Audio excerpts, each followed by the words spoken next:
¿Sí? ¿No? ¿Cuál ha sido su respuesta de él? ¿Cuál ha sido su respuesta de ella? Recuerden que les había dejado también esa tarea, ¿no? Poder meditar sobre las mías, pero en algún momento me he puesto a reflexionar sobre lo que le ha sucedido a él previamente. ¿Alguna vez he tenido esa intención de preguntarle para poder ser un poquito empático? ¿Qué es la empatía? En términos resumidos, ponerme en los zapatos del otro, ¿no? Porque muchas veces siempre tendemos a ¿qué cosa? No, entiéndeme a mí. Es que si tú supieras lo que yo pasé, es que no te han dicho lo que yo viví. Y es bueno, es válido. Pero yo me he puesto en los zapatos de mi esposo, en los zapatos de mi esposa, en el abuso que sufrió, en el rechazo que vivió por parte de su papá, en el abandono que sufrió por parte de su mamá. ¿En algún momento me he puesto a pensar en eso? Muchas veces no lo hacemos. Siempre queremos qué cosa, que me entiendan a mí, ¿no? Pero fíjense lo que dice Juan 5, del 6 al 8. Cuando Jesús lo había acostado allí y supo que llevaba mucho tiempo en aquella condición, le dijo: ¿quieres ser sano? El enfermo le respondió: Señor, no tengo a nadie que me meta en el estanque cuando el agua es agitada. Y mientras yo llego, otro baja antes que yo. Jesús le dijo: levántate, toma tu camilla y anda. La misma pregunta que Jesucristo le hizo a ese enfermo, hoy te la hace a ti. ¿Quieres ser sano? ¿Cuál es tu respuesta? Presten atención a lo que contestó este enfermo. Jesús le dijo: ¿quieres ser sano? ¿Y qué le dijo él? Es que no puedo. Es que si tú supieras cómo es mi esposo, si tú supieras cómo es mi esposa, si tú supieras lo que pasé cuando era niño, Jesús, no, es que tú no sabes. Para ti es bien fácil decir ¿quieres ser sano? ¿Sí me explico? Siempre hay pero. Jesús no le estaba preguntando cuáles son tus peros. Fue directo. ¿Quieres ser sano? ¿Quieres ser sano? Hoy Jesús te pregunta lo mismo. ¿Quieres ser sano en tu relación matrimonial? Y bueno, si ya estoy sano, quiero pasar al siguiente nivel, Señor. ¿Qué tienes tú para mí? Vamos a descubrirlo. Toda relación humana está propensa a originar conflictos y a generar ofensas. Por ello, Dios nos recomienda en Romanos 12:18, si es posible, en cuanto de vosotros dependa, estad en paz con todos los hombres. Entonces, hay una responsabilidad muy grande en el área personal, ¿no es cierto? ¿Qué está diciendo Romanos? Cuando dependa de ti. Si depende de ti ir y arreglarte con tu esposa o con tu esposo, ¿qué debes hacer? Esperar a que él venga y me pida perdón. No, si depende de mí, si por mí se va a solucionar ese conflicto, yo tengo que dar el paso. Pero ¿saben por qué no lo hacemos, hermanos? Por muchas razones, pero la principal es el orgullo. ¿Cómo? Pues si ni fue mi culpa, fue su culpa de ella. Si yo voy y le digo perdóname, va a reconocer entonces que ella tenía razón. Y muchas veces va a ser así. ¿Pero qué queremos? ¿Que funcione nuestro matrimonio o permitir que el orgullo nos lleve hacia otro paso que va a desencadenar en muchas cosas muy difíciles? La semana pasada hablábamos con un matrimonio que por causa del orgullo, ¿saben hasta dónde llegaron? Al divorcio. Por no querer decir, me equivoqué, perdóname. Ya tenían la fecha, ya tenían la hora, y el Señor me dijo, con mi esposa, ve a hablar con ellos antes de que vayan a firmar. A las 12:30 tenían la hora para ir a firmar. Le dije, te veo a las 12, los quiero ver a las 12. ¿Podemos? Si está la posibilidad, platicamos. Y los dos se dieron. Y estuvimos ahí, y yo les dije, ¿saben qué? Yo no vengo a decirles que firmen o que no firmen. Esa ya es una decisión personal. Ya está en su corazón. Yo nada más vengo a decirles lo que el Señor quiere que les diga. Para empezar, yo ni quiero estar aquí. Me siento mal, me siento incómodo. Pero el Señor me dice que vaya. Y si el Señor me dice que vaya y se los diga, pues yo se los voy a decir. Estas son las consecuencias. Ustedes están tomando esta decisión y esto va a pasar y va a recaer sobre su hija. ¿Hay consecuencias buenas? No sé. ¿En un divorcio habrá consecuencias buenas? Creo que va a haber consecuencias más malas, pero es su decisión. Y nos escucharon por mucho tiempo. Estuvimos platicando afuera de los juzgados, antes de que entraran, callados, en silencio. Al final, ¿saben qué dijeron? No dijeron nada. Ella tiene la culpa. No, él tiene la culpa. Bueno, es su decisión. El orgullo, ¿hasta dónde los llevó? Hasta ese punto. Por no poder reconocer y decir, sí me equivoqué, sí, perdóname, sí hice algo mal, sí te dañé. No pudieron hacerlo. Fueron y firmaron. Yo no puedo hacer nada ahí. Simplemente lo que el Señor me está diciendo. Y es Ahora lo mismo para ustedes, es su decisión. ¿Queremos seguir en la misma condición o realmente queremos ser cambiados y ser transformados? No por lo que haga mi esposa o mi esposo, sino por medio de Jesucristo. Aquí Jesucristo vino y le preguntó al enfermo, ¿quieres ser sano? ¿Cuál es tu condición de hoy? ¿Cómo está tu matrimonio? ¿Está herido? ¿Está lastimado? Jesús te está preguntando, ¿quieres ser sano? ¿Quieres ver transformado tu matrimonio? Pretextos va a haber muchos, siempre va a haber. La cuestión importante es, ¿quiero dar el paso o no quiero dar el paso? Entonces, ¿quieres ser sano? ¿Quieres ser sano en tu matrimonio? Vamos a entender entonces, si ya pude identificar un poquito acerca de mis heridas, ¿qué puedo hacer con ellas? Esto es un proceso de duelo que nosotros necesitamos vivir. En la vida tenemos que soltar o dejar una etapa para poder transitar a la otra. Volvemos a lo mismo, tú quieres pasar al siguiente nivel con tu matrimonio, tienes que soltar ciertas etapas. ¿Te va a doler? Claro que te va a doler. La tanatología es una de las disciplinas seculares que nos ayuda en el proceso, antes, durante y después, en el proceso de muerte de una persona, aborda la muerte, sus rituales, sus formas, etcétera, etcétera. Y aunque es una disciplina, podríamos llamar relativamente nueva o actual, ya la palabra ya nos enseñaba acerca de la muerte más que cualquier otro libro. ¿Tú quieres aprender de la muerte? Aquí lo tienes en la palabra. ¿Quieres aprender de finanzas? Aquí lo tienes en la palabra. De cualquier cosa, de química, de genética, la palabra ya nos habla de eso. Entonces, ¿cómo tomamos como relación esta parte? Y yo lo tomo así de esta forma para que podamos entenderlo de forma más práctica. Cuando perdemos a un ser querido, sea mi esposa, mi esposo, sea un hijo, sea un familiar, ¿qué es lo que pasa? Vamos a vivir diferentes etapas que tenemos que atravesar. Yo no sé si conozcan ustedes a personas que después de mucho tiempo de que falleció una persona, en muchas ocasiones todavía le siguen llorando a esa persona. Ya después de 10 años, 15 años, personas que conozco que se siguen vistiendo de negro, dicen por ahí la mujer, después de 15 años de que se murió su esposo. Y sigue recordando, y sigue dejando el espacio en su cama porque aquí dormía mi esposo. Eso ya es patológico, eso ya no es sano, ya no es correcto. Está bien que yo le llore a esa persona, pero por un tiempo. Está bien que yo me enoje, está bien que yo grite, está bien, pero por un tiempo. Es un proceso y son diferentes etapas. De la misma manera, vamos a atravesar y vamos a vivir las heridas en nuestro matrimonio. Etapa número 1, presten atención, la negación. Son 5 etapas. La negación. Cuando una persona se muere, ¿qué va a haber en mí? Va a haber la negación, va a haber un choque. Son mecanismos de defensa que les llaman por ahí.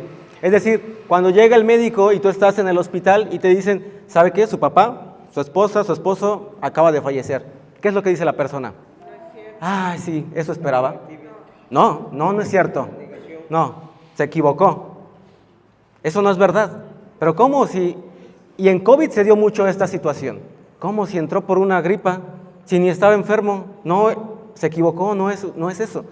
Y negamos esa realidad. ¿Por qué? Porque mi cerebro trata de alguna forma de amortiguar el golpe, porque es tan fuerte que trata de resistir ese golpe que yo voy a recibir. Entonces, negamos, son mecanismos de defensa. Y lo mismo pasa, por ejemplo, cuando hay una infidelidad, ¿qué decimos? No es él. Y te enseñan la foto, te enseñan el video, mira, yo lo vi. No es él. Fue un fotomontaje. No, es que no es él. ¿Por qué? Porque negamos esa realidad. ¿Por qué? Porque me va a doler. Porque me voy a sentir mal, porque me voy a hacer llorar. Entonces, punto número 1 o etapa, tengo que aprender a entender que va a haber una negación. O sea, para que ustedes no digan, ¿cómo no?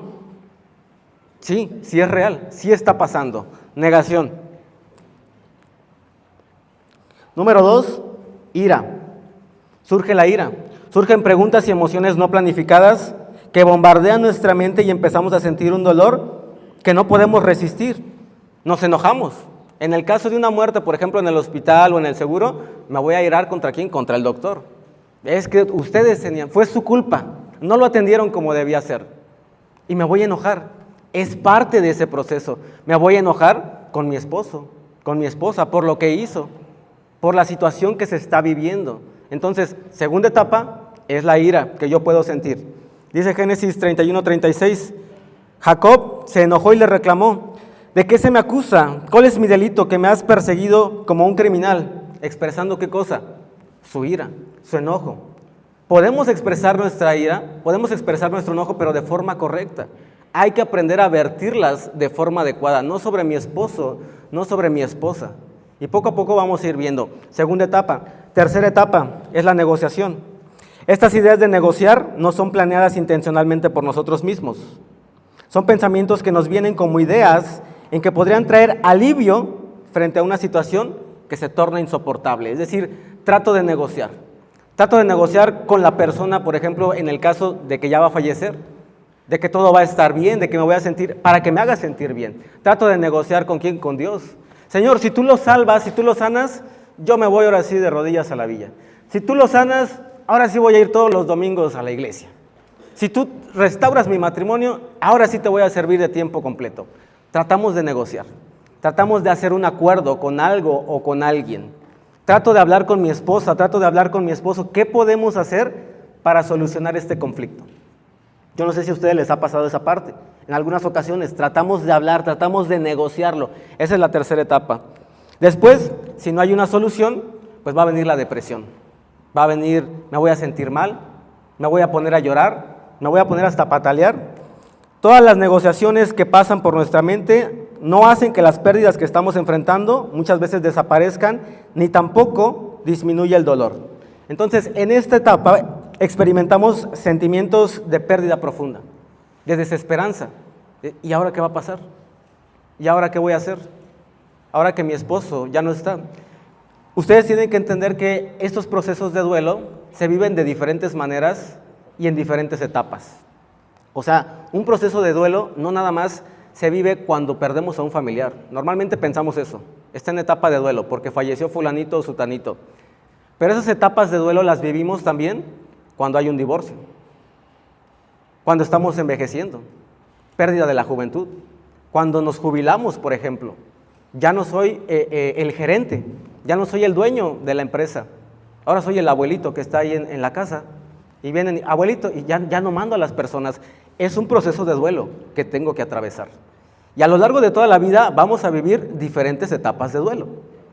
Y ahorita lo estamos viendo enfocado en las heridas. Ok, ¿qué herida tengo? ¿Va a haber depresión? Por ejemplo, en el caso, quiero seguir la línea del caso de la infidelidad porque es a veces más fácil y digerible de que podamos entenderlo. Claro que va a haber depresión. ¿Y ahora qué viene? ¿Y ahora qué hago? ¿Será que me divorcio? ¿Será que no me divorcio? ¿Será que lo perdono? ¿No lo perdono? ¿Seguimos? ¿No seguimos? ¿Qué hago? Y viene la depresión. Y por último, la quinta y última etapa es la aceptación.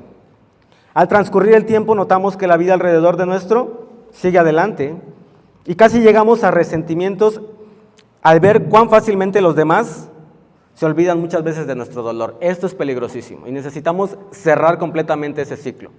¿Ok? Estoy en la etapa de ¿qué? Tienes que identificar en qué etapa te encuentras. ¿De ira? ¿De negación? ¿En la aceptación? El problema es que muchas de las veces no cerramos completamente esa etapa, esa herida, y por eso sigue abierta.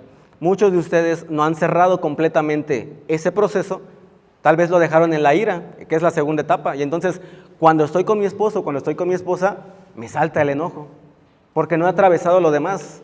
No quiero atravesar, ¿qué cosa? La depresión. No quiero atravesar la tristeza, porque pues yo no quiero estar ahí tirado. Y es bueno y es normal que nosotros podamos llorar, que nosotros podamos entristecernos, pero ojo con eso, hay un tiempo específico para eso. El mismo libro de Eclesiastés nos dice que hay tiempo para todo. Tiempo para reír, tiempo para llorar, tiempo para soltar, tiempo para tomar, tiempo para abrazar, tiempo para bailar. Hay tiempo, todo tiene su tiempo. Entonces, necesitamos aprender a identificar en qué etapa me encuentro. Tal vez estoy en el de la ira, tal vez estoy en el de la depresión, tal vez estoy en el de la aceptación.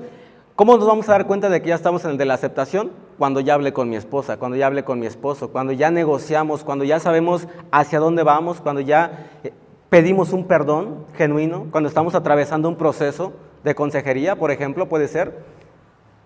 Esto va a variar dependiendo el tipo de heridas y el grado, volvemos otra vez, que hayamos tenido.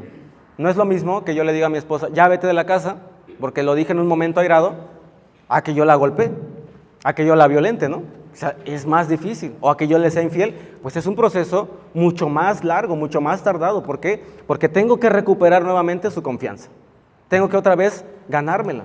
Bueno, tal vez Le grité porque venía enojado, porque tenía hambre. Discúlpame. Y es más fácil, en cierto modo, que pueda pasar la ofensa, ¿no? Pero una ofensa, una herida por una infidelidad o por una violación o por una agresión, pues va a ser muchas veces mucho más difícil. Entonces, ustedes tienen que aprender a identificar esta parte. Dice Filipenses 1:6, estando convencido precisamente de esto, que el que comenzó en vosotros la buena obra, la perfeccionará hasta el día de Cristo Jesús. Es decir, no somos un producto terminado, hermanos. Estamos en proceso. Constantemente necesitamos ir creciendo. Necesitamos irnos pareciendo cada vez más a Jesucristo, a su carácter. Y es difícil, no es fácil. Ninguno de los que estamos aquí nos es más fácil. El hecho de que mi esposa y yo estemos compartiendo en esto no me hace más que ustedes. No soy más especial. No significa que yo no tengo problemas ni dificultades. Claro que sí, las seguimos teniendo. El punto es cómo lo resuelvo, ¿con Dios o sin Dios? Yo te reto a que lo hagas. Yo ya lo he hecho sin Dios y la verdad es que es muy difícil. No puedes atravesarlo porque lo haces en tus propias fuerzas, en tus propias emociones. Y veíamos qué cosa que dice el Señor: venid a mí, todos los que estén cargados, yo los haré descansar. No tu esposa, no tu esposo, no tu pastor, no el psicólogo, yo, Jesucristo. En mí descansas. Y en Él descansamos, hermanos. En Él yo puedo venir y decirle: me siento así, Padre. Me siento así, papá. Me siento mal, me siento cansado, me siento cargado. Siento que quiero golpear a mi esposa. Ayúdame. En algún momento vamos a llegar a alguna situación de estas. Entonces necesitamos identificar eso. ¿Cuáles son las consideraciones previas para sanar el corazón herido o el alma que tenemos herida? Dice el Salmos 10:3, Él es quien perdona todas tus iniquidades, el que sana todas tus dolencias. Si se fijan, todos estos versículos están centrados ¿en quién? En Jesucristo. No en el psicólogo, no en el pastor, no en cualquier persona. Él es el único que puede sanarnos completamente, ¿no? Hablaba hace un momento con mi hermano. Bueno, tú vas a Alcohólicos y los alcohólicos te ayudan a dejar, ¿qué cosa? El alcohol. Y dejas el alcohol, pero te agarras otra adicción. ¿Por qué? Porque no tienen el círculo completo para hacerme sentir sano completamente. Es muy difícil que ellos te puedan ayudar. Claro que sí te ayudan en cierto modo y en cierta parte, pero si no vienes a complementarlo, ¿qué es lo más importante? Jesucristo, vas a cambiar nada más de adicción. Ahora ya no eres alcohólico, ahora eres drogadicto, ahora ya no eres drogadicto, ahora tienes adicción a la pornografía y así sucesivamente, a diferentes adicciones, porque no está completa nuestra sanidad. Número 1, necesitamos entender, destruye la mentira, el tiempo sana todas las heridas. Sanar es una elección y es mentira que el tiempo la sana. El tiempo no la sana, el tiempo lo único que hace es que las infecta más. Entonces, si tú estás esperando, no, ya después, ya lo habíamos comentado, se le va a olvidar, se le va a pasar. Con el tiempo vas a ver que todo va a estar bien. No, el tiempo la va a ir empeorando. Dice Génesis 3, del 4 al 5, entonces la serpiente le dijo a la mujer, no moriréis, sino que sabe Dios, que el día que comáis de él, serán abiertos vuestros ojos y seréis como Dios, sabiendo el bien y el mal. Entonces, vemos cómo Satanás desde un principio, ¿qué le dijo a la mujer? Trató de engañarla. Bueno, no trató, la engañó por completo, ¿no?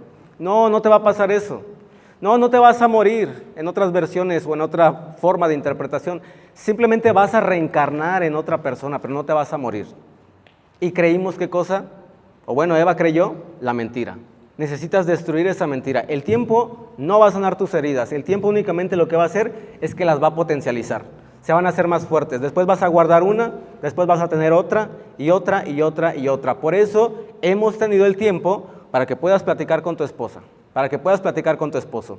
Si te cuesta trabajo en tu casa, bueno, ahorita es el tiempo, yo les decía. Si necesitas un referee o alguien que pueda estar ahí presente para que tú lo puedas hacer, aquí habemos muchas personas que podemos ayudarte. No queremos que te vayas como llegaste. Queremos que te vayas con una visión diferente, con una vida diferente para tu matrimonio. Número 2, rompe la mentira de que tú puedes sanar solo tus heridas. Y volvemos otra vez. ¿Qué pasa con los alcohólicos? ¿Qué dicen? No, yo cuando yo me lo proponga, ¿qué cosa? Yo dejo de tomar, nada más es cuestión de que yo me lo proponga. Y muchas veces, muchos de nosotros estamos en esa misma condición. No, es que nada más, cuando yo quiera, yo dejo de insultar a mi esposa. Yo dejo de hacer esto, yo dejo de hacer lo otro. Necesitamos reconocer que no podemos hacerlo solos. Y la misma palabra nos enseña eso en Juan 15:5, dice, porque separados de mí, ¿qué cosa? Nada puedes hacer. ¿Qué significa eso entonces? Que necesito del Señor, que lo necesito a Él, porque en mis fuerzas no puedo hacerlo. Dios nos ofrece su gracia. La gracia es la fuerza que Dios nos da para vencer el dolor, el resentimiento y el enojo. Necesitamos dejarnos guiar entonces por el poder del Espíritu Santo. Señor, ayúdame porque no puedo, reconozco que estoy mal. Primero hay que reconocer que estamos mal. Y esa es la parte difícil. Después, ayúdame. Dependo de tu gracia. ¿Qué es la gracia?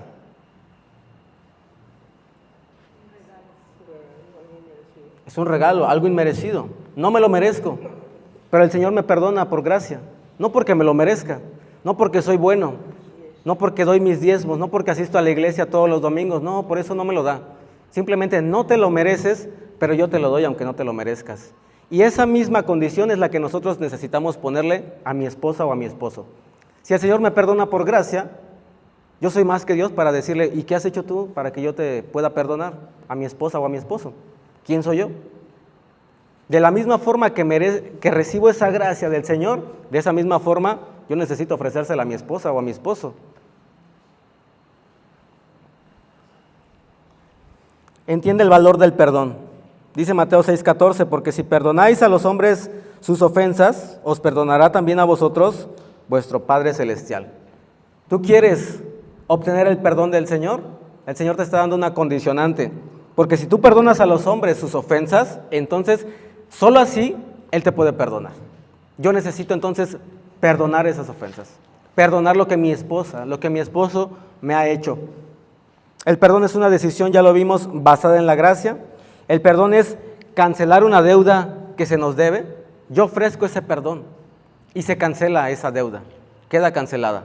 Ya no tienes que pagarme nada, ya no tienes que darme los intereses por esa deuda. Cuando yo no perdono, voy acumulando ¿qué cosa? Intereses.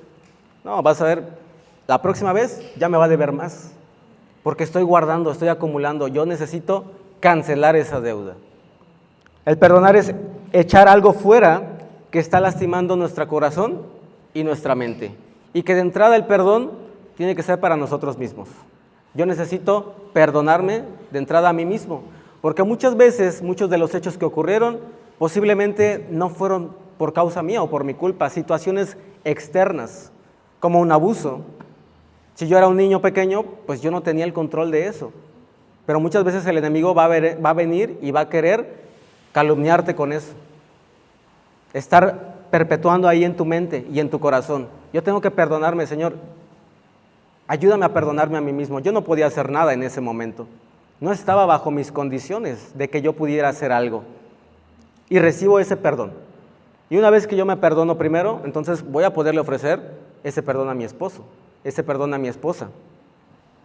El perdón es cicatrizar las heridas. Dice 2 de Crónicas 7:14, entonces yo iré desde los cielos y perdonaré sus pecados y sanaré su tierra. Dios puede hacerlo y quiere hacerlo. Dios quiere sanar tu matrimonio. Dios quiere sanar y transformar esa vida que posiblemente has llevado durante mucho tiempo. Y Él solamente puede traernos paz, Él solamente puede traernos amor, solamente puede traer esa armonía. ¿Cómo me doy cuenta entonces de que he sanado? Y lo comentábamos en la conferencia anterior. Número 1, cuando hablas del asunto y ya no expresas dolor o ira.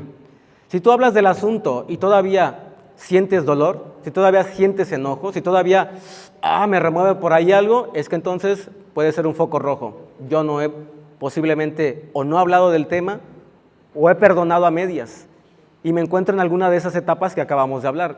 Trata de identificar en qué etapa te encuentras, en cuál estoy. ¿Será que estoy en la ira? ¿Será que estoy en la negación? ¿Todavía no acepto lo que me pasó? Entonces nos faltan muchas etapas todavía por avanzar para que yo pueda llegar a la aceptación. Puedes ver a la persona que te ofendió y dialogar con él, dialogar con ella. Es decir, si yo ya la perdoné, no pasa nada, puedo volver a hablar con ella.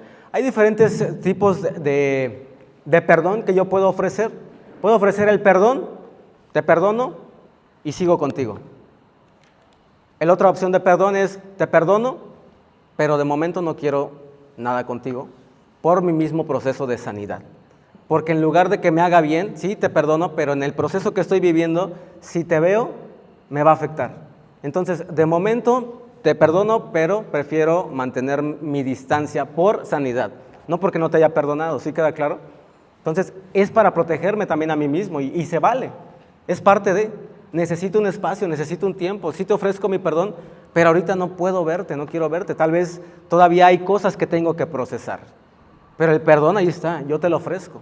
Y el otro, pues el que deberíamos trabajar constantemente, porque vivimos al final de cuentas con mi esposa, con mi esposo, tengo que verlo, tengo que hablar, tengo que ponerme de acuerdo con él. Lo perdono, la perdono y sigo con ella. Tengo que seguir adelante. Ya no existen sentimientos de venganza, eso es clave. Cuando nosotros tenemos una herida, quiero que ella o él sienta ¿qué cosa? Lo que yo sentí. No es fácil, se siente feo, que sienta por lo menos un poquito. Pero dice el Señor, mía es la venganza, yo pagaré. Entonces cuando yo descanso, si ya entendí y voy y le dejo mis cargas al Señor, Él se va a hacer cargo. Yo no puedo hacerme cargo de pagar esa venganza por el coraje que yo siento por lo que me hizo mi esposa o por lo que me hizo mi esposo. Hay dos cuestiones. Si yo trato de implementar mi justicia en la vida de una persona, va a pasar dos cosas. O me voy a pasar o me va a faltar. El Señor no se equivoca. Su justicia, es la balanza equilibrada y dice que al final Él nos dará a cada uno según lo que cada uno hizo. Entonces yo no tengo que preocuparme por eso, tengo que soltar esa venganza y eso es un reflejo de que estoy sano, de que estoy avanzando en el Señor. Ya no me interesa lo que le pase o no le pase, si Él se siente mal o no se siente mal, el Señor sabrá qué va a hacer con Él. Yo lo dejo en tus manos, Señor, y lo perdono, no puedo hacer ninguna otra cosa. ¿Sí? Vamos a ver entonces, vamos a pasar, le voy a dar el tiempo a mi esposa para que pueda compartir con ustedes los pasos para poder sanar el corazón herido o el alma que va a estar lastimada. Vamos a ver y a identificar rápidamente algunos de estos pasos.